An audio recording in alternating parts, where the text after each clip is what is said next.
მოგესალმები. დღეს ესე იგი შენი წყაროებით ვმოგზაურობთ მოსკოვის პოსტ-აპოკალიფტურ მეტროში. წარმოიდგინე კატასტროფის მერე სამყარო, სადაც ცივილიზაცია, რაც დარჩა მისგან, გვირაბებში აფარებს თავს. კი ბატონო. ჩვენი ამოცანა ამ ფრაგმენტებიდან ხომ ხვდები, მთავარი დეტალები ამოვკრიფოთ, როგორია იქ ცხოვრება, სადგურებში, რა ფრაქციებია, რა საფრთხეები იმალება და, საერთოდ როგორი ატმოსფეროა. მზად ვარ. დავიწყოთ მაშინ. აქედან იწყება საინტერესო ამბები.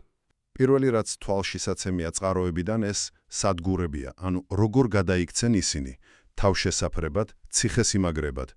პირობები რა თქმა უნდა მძიმეა, ძალიან მძიმე. კი. ხალხი იყენებს იმას, რაც გადარჩა, ტექნოლოგიების ნარჩენებს. მაგალითად, ის მოტორიზებული დრეზინა. წყაროებში წერია, რომ მგონი ერთადერთია 10 სადგურზე.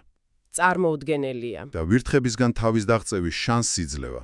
მაგრამ ესეც კი, ფუფუნებაა უკვე. და ესე იგი, მიკროსაზოგადოებებს თავისი წესები აქვთ. შენს ჩანაწერებში ვხედავ ვიდიენქის.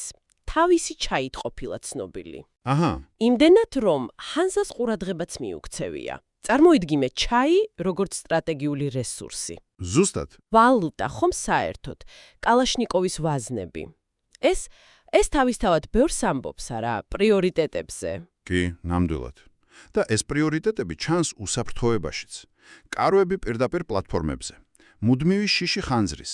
წყაროებშიც არის ნახსენები, რომ რამდენიმე სადგური ზუსტად ასე განადგურდა. საშინელებაა. სინათლეც კი. უმეტესობა ხომ საავარიო ნატურებზეა დამოკიდებული. ის სადგურები კიდევ რომლებსაც ვერცხლის წყლის ნათურები აქვთ შემორჩენილი, ნამდვილ ლეგენდად ქცეულა. მუდმივი შიში. სიფრთხილე. ეს არის ყოველდღიურობა. ამას ემატება ვაჭრების ფაქტორი. ინფორმაციას კი არცელებენ, მაგრამ წყაროებიც ამბობენ, რომ დობა მათდამი, თითქმის არ არსებობს. ძალიან დაბალია კი. ვინ იცის ვისზე მუშაობს, ან რა დეზინფორმაციას ავრცელებს, ხო? ეს უნდობლობა თითქოს მთელ სისტემას გასდევს. ზუსტად. და ეს მივყავართ უკვე პოლიტიკურ სურათთან. ქაოსშიც კი ადამიანები ცდილობენ რაღაც ძალაუფლების სტრუქტურები შექმნან. შენს მასალებში კარგად ჩანს ჰანზა. წრის ხაზის სავაჭრო კავშირია. თითქოს რაღაცნაირად შუა საუკუნეების გერმანული ლიგის მეტროს ვერსია. თავისი საბაჟოებით, თავისი ინტერესებით. ძალიან საინტერესო პარალელია კი. და მათ უპირისპირდება წითელი ხაზი, კომუნისტები. თავიდან დიდი ამბიციები ჰქონდათ მთელ მეტროში სოციალიზმი, მაგრამ ახლა, როგორც ჩანს, მხოლოდ რამდენიმე სადგურის შენარჩუნებას ცდილობენ. კი, ტერიტორიული კონფლიქტები აქვთ, რევოლუციის მოედანთან. ხო, და ისიც ჩანს, ეს პარანოია, შიდა მტრების ძებნა. და იქვეა რაიხიც. ფაშისტური დაჯგუფება პუშკინსკაია ტვერსკაიაზე. თითქოს ზედაპირის ომები პირდაპირ გადმოვიდა მიწის ქვეშ. ნამდვილად. და ამ პოლიტიკურ ფონზე არის კიდევ პოლისი.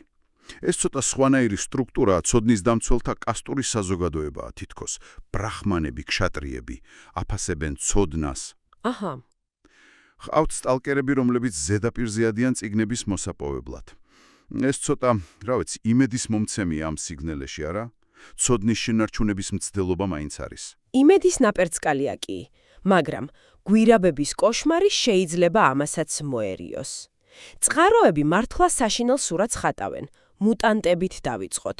გიგანტური ვირთხების ხროვები, რომელთა შეჩერება ფაქტობრივად შეუძლებელია. შემდეგ შავები, ეს იდუმალი არსებები, შავი კანი, დიდი თვალები. და ყველაზე საშიში, როგორც ჩანს, მათი ფსიქიკური ზემოქმედებაა. კი, შის და კოშმარებს იწვევენ. ჰანტერი, ერთ-ერთი პერსონაჟი, პირდაპირ ეგზისტენციალურ საფრთხედ მოიხსენიებს მათ. ეს არის ფსიქოლოგიური ტერორი, ფიზიკურთან ერთად. შენს მასალებში ასევე არის კანიბალებზე საუბარი. უსიცოცხლოებზე, ვინც თითქოს ადამიანობა დაკარგა. ლეგენდარული ბიბლიოთეკარები, დიდ ბიბლიოთეკაში, ზედაპირის დემონები. გარგულიები ვიდრო არიან, ხო? ხო. და არ დაგვავიწყდეს თავად გარემოც, ჩამონგრეული გვირაბები, რადიაციას ზემოთ, რის გამოც არიან საერთოდ მიწის ქვეშ, გრუნტის წყლების საფრთხე. და მაინც ამ ყველაფრის ფონზე ადამიანი რჩება ყველაზე დიდ საფრთხედ. ბანდიტები, მტრული ფრაქციები, სადგურებს შორის კონფლიქტები. წყაროებში ფსიქიკურ ანომალიებზეც არის საუბარი, ხო? სუხარევსკაიას გვირაბის ხმაური გონებას რომ ურევს. კი, ან კრემლისის დამთრგუნველი მისტიკური აურა. თითქოს თავად მეტრო არის რაღაც ცოცხალი ბოროტი ორგანიზმი. საშინელი ატმოსფეროა. და აი, სწორედ ამ გამოწვევების ფონზე იკვეთება მთავარი თემებიც. პირველი, ეს არის ბრძოლა გადარჩენისთვის, ფატალიზმის წინააღმდეგ. აი სუხოის პერსონაჟი, რომელიც ამბობს, რომ კაცობრიობის ბედი დინოზავრებისას გავს.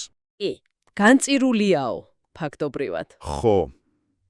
და მეორე მხარეს ჰანტერი, რომელიც ამბობს, რომ უნდა იბრძოლოს, საფრთხეს უნდა შეებრძოლო. ასევე ცოდნის და ინფორმაციის ფასი, აი პოლისი და წიგნების დაფასება, რუქების მნიშვნელობა ხო სასიცოცხლო ამან და დეზინფორმაციის მომაკვდინებელი ძალა. ეს ყველაფერი კი ერთ დიდ კითხვამდე მიდის მგონი, რომელიც არტიომის, მთავარი გმირის მოგზაურობას გასდევს. რა რჩება ადამიანური ამ არაადამიანურ პირობებში? ზუსტად. სტალკერებიც ხო ამის ნაწილია, ვინც ზედაპირზე ადის, რისკავს. მეტრო 2-ის ლეგენდებიც, ესეც ამ ძიების ნაწილია ალბათ. კი ბატონო. მაშ რას ვხედავთ საბოლოოდ შენი წყაროებიდან? ეს არის სამყარო, სადაც ყოველი დღე ბრძოლაა, შიში და უნდობლობა ნორმაა, მაგრამ ამავდროულად არის გამბედაობის მომენტები, ცოდნის წურვილი, კავშირების დამყარების მცდელობებიც კი. აქ ჩემი აზრით ყველაზე მომხიბლავი ისაა, თუ როგორ ირეკლება ადამიანური ბუნება ამ ექსტრემალურ სარკეში. ფრაქციების შექმნა, რწმენები, რიტუალები, ეს ხომ თავდაცვის ადაპტაციის მექანიზმებია. კი, გადარჩენის ინსტინქტი. ხო, თუმცა ეს ერთ ძალიან საინტერესო და შესაძლოა ცოტა პროვოკაციულ კითხვასაც აჩენს წყაროების ბოლოსკენ რომ მივდივართ. გისმენ? წყაროებიდან ჩანს, რომ არტიომი დგას არჩევანის წინაშე. არჩევანის, რომელმაც შეიძლება მთელი მეტროს, ანუ კაცობრიობის ნარჩენების ბედი გადაწყვეტოს.